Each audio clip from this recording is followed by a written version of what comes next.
How to use grep on all files non-recursively in a directory. Hello guys and welcome back to DelveStack.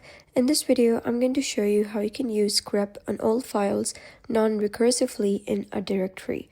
So let's get started. You can use grep steric to search all files in the current directory without descending into subfolders, allowing quick non-recursive text searches, and I'm going to show you how. So you can simply type in grep followed by the text that you are looking for example, hello, within the inverted commas, followed by asterisk.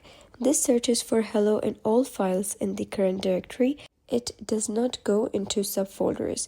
And if you want only to see which files contain the string, you're going to type in grep with a flag of L and the same hello and asterisk. It will show you list matching file names, and you can also type in grep a flag of N followed by the same hello and asterisk. So N will show the line number where the match occurs. And that is how you can use grep on all files non-recursively in a directory. So if you found this guide helpful, give it a thumbs up and don't forget to subscribe for more helpful tutorials. I'll see you in the next video.